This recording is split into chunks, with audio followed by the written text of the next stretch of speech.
Hey guys, Yoda Code 43 here today with another budget car review for you.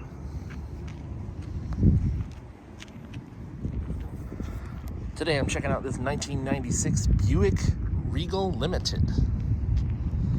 Let's do a little walk around, tell you about the basic specifications, and we'll check out all the nooks and crannies, and then we'll go for a spin. So the Regal is Buick's mid-size sedan from the mid-90s. I believe this was the final year of this body style before they went to the more modern body style. I'll show you a picture right here. But this one was available with a 3.1 liter V6 with 160 horsepower, or the bigger 3.8 liter, the 3800 Series 2, as this car is equipped with 205 horsepower.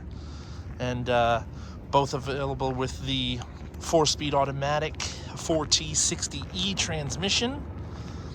Known for its failure rate. This one's actually fairly healthy. The car has 132,000 original miles on it. I'm pretty sure it's a Michigan car. You know, if you look around the edges, you can see there's some rust going on the fenders, edges of the hood, stuff like that. But actually, the car is relatively solid and complete. Oop, missing a bit of trim there. Original pinstriping. I actually really like the color combo though. It's gray with gray leather and red pinstriping. That's pretty nice. I'm also pretty sure this particular car, the exhaust is not hooked up anymore. It's a little cockeyed there. Here, the all-important 3800 Series 2 badge. Really like the styling of these cars though. Kind of fish-like, if I'm honest. Very aerodynamic for its time. The way it kind of comes down in the back to the trunk, and it's all windows. It's really easy to see out of. There's great visibility out of this thing. Really tall tires on it. Let's see what size these are. 205 75 15-inch tires. Monsters. These belong on something like an S10. Yeah, a little more rust on the fender, but well. Limited.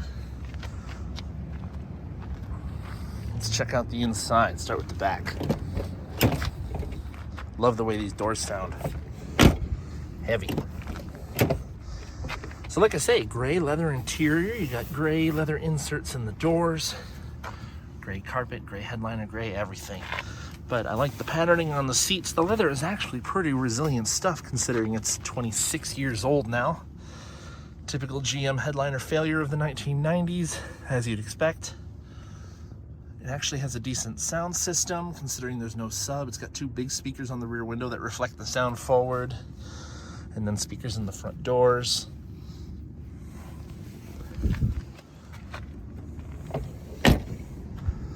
Check out the front here. Pretty simplistic door panel. I mean, you got mirror control, window controls, auto up down on the driver's window, door locks.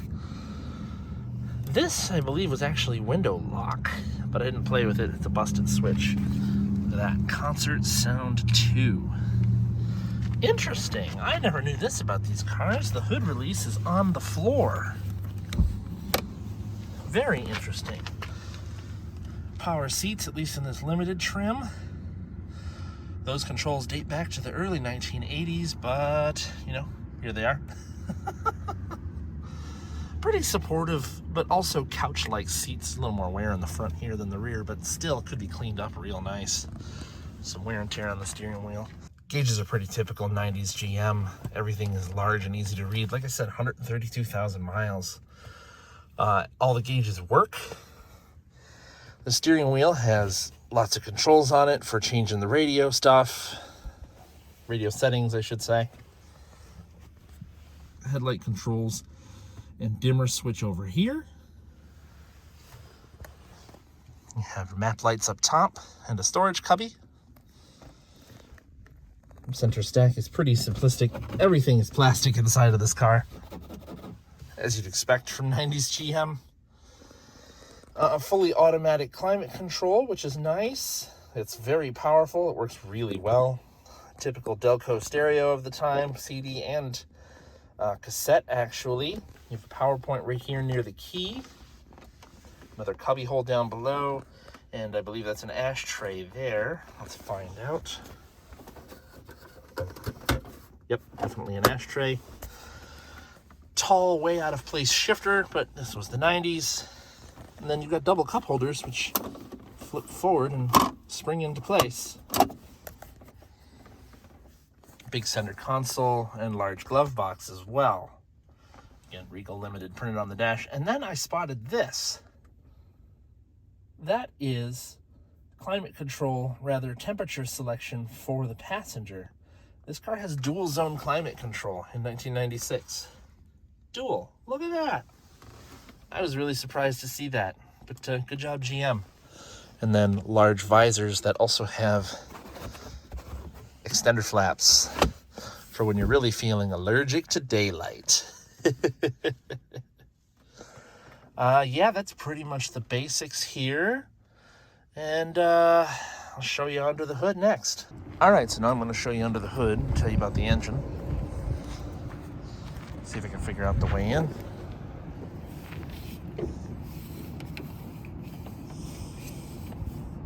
There it is.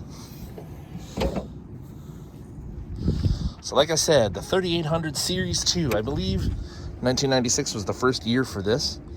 These are known for getting pretty good fuel economy with these transmissions, somewhere in the neighborhood of 21 city, 29 highway mile per gallon. Curb weight of these cars was somewhere between 3,250 and 3,475 pounds, something like that. I'll make sure I note that here. Other than that, I think the only other thing I want to point out is the structure bars. Oh yeah, typical thing of W-body GM vehicles of the 1980s and 1990s was the stress bars. And then the massive top-mounted engine roll reducers. They're motor mounts, but ultimately they're there to prevent the engine from rolling over. And doing spark plugs on a 90-degree V6 like the 3800 is a bear. They are back there. You pretty much have to tilt the motor forward to get to them. Which means undoing these mounts. It's not horrible to do, it's just not that much fun. All right, well, with that, we'll see about getting in the trunk quick. And then take a ride. I think this is the right key. Yep. Ooh, a jerry can. Didn't expect to find that in here. But, yeah, it's huge. This is a mid-sized car and it has a huge trunk. Oh, hey, I wondered where the rearview mirror went. There it is. Nothing else special to see in here. That's pretty much it. So, let's gear up and go for a drive. Bonus features in the Buick. I forgot to open the glove box and show you there's a trunk release in here. There's also an extra power point here for the passenger mounted way down low. Thought that was interesting. All right, so we're gonna go for a drive in the 96 Regal. Typical GM keys of the 90s with the little chip in it. Just to show how well I know the car.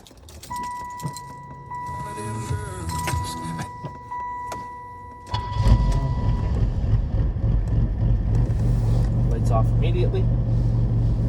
Levels right out after a short, rough idle.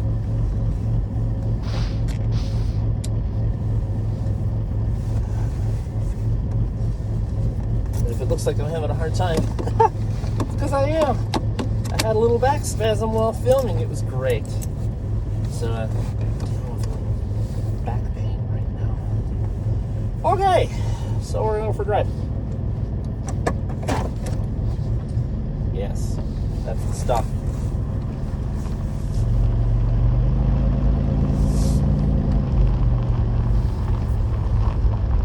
This thing, I already took it for a short spin before I started filming. It is plush. The seats, while 26 years old, are, you know, they look flat, but holy crap are they cushy. The tires, being so tall, also cushy. The car rides phenomenally.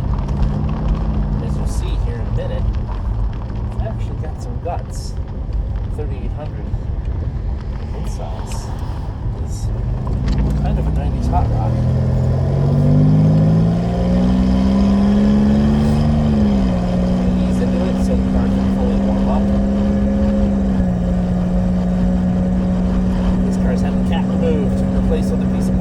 So the exhaust is certainly not perfect. Pretty typical of cars of around here anyway, that their exhausts are, well, gone.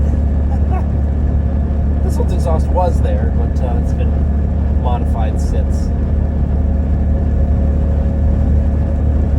So we're just cruising along. I mean, heck, it is so supple in here, and this might be original suspension with only 132k.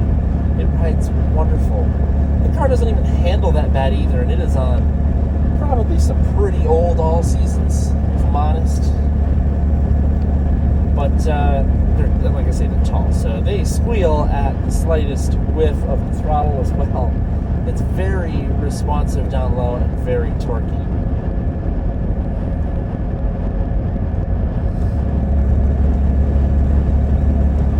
The heater in here is really good too.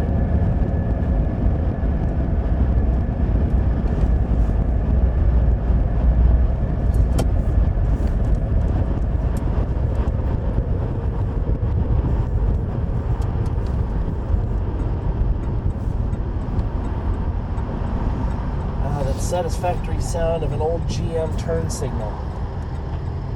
It sounds like a mechanical switch. I'm sure it's a relay, it's just an old relay, you know. Modern relays are tick, tick, tick, tick. This is more of a, it sounds like an old clock running. I really like this interior though. I mean, yeah, it's simple and old plastic, but I am comfortable. It is easy to see out of here. There's so much visibility all around here. I understand why people like these cars. Now they're all but gone from the road, although funny enough, while driving this around earlier, I saw another one. It was white though, not twin. The traffic time with this light is not very good.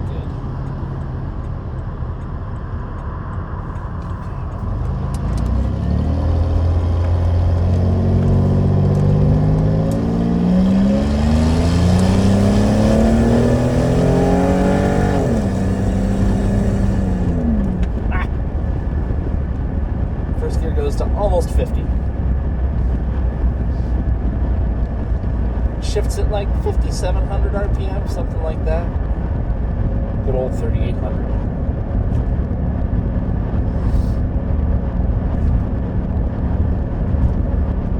Yeah, and I can see how these get great mileage, but you know, it's got enough guts that, you know, it doesn't completely suck to drive. It's just kind of boring.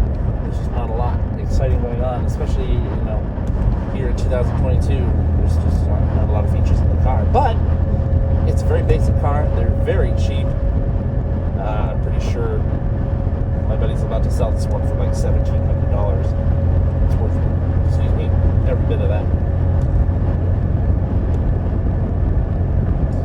So let's see. I'm just cruising along at 45 and I nail it.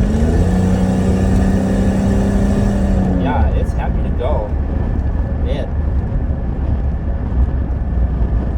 I mean, it was exciting for a larger car. Like I say, this is technically only a midsize, but it's more interesting to drive than I would have thought.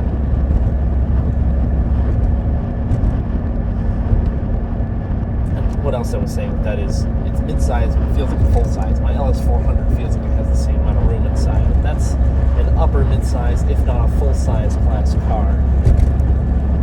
Funny enough, though, my LS400, made in the same year as 1996, feels a lot more modern, less rough around the edges, less parts bin. But to be honest, there's just as few squeaks and rattles in this car after all these years as there are in mine, and my car has 100,000 more miles than this. I've got about 215. This has, like I said, 30-something.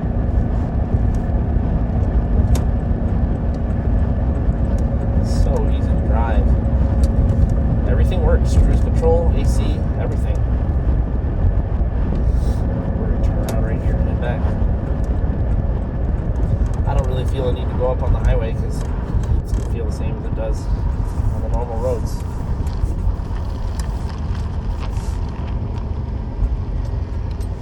Ooh, off-roading.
smell of burning rubber. Because this thing burned the tire for probably 50 feet or more.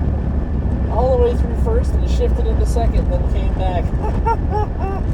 That's hilarious. It has so much weight transfer and an open differential, so it just unloads the front right tire. And actually, something else I tried earlier, my buddy told me to try, was cruise at like 10 to 15 miles an hour and nail it, and it'll downshift to first and still spin the tire. It's hilarious. Well, this has been a fun, very average hot rod. But I would actually drive one of these. It's pretty comfy. It's really cheap. Not bad. Not bad at all. Alright, guys. Well, that's going to do it for this episode of Budget Car Reviews. And Yoda Code 43. See you next time.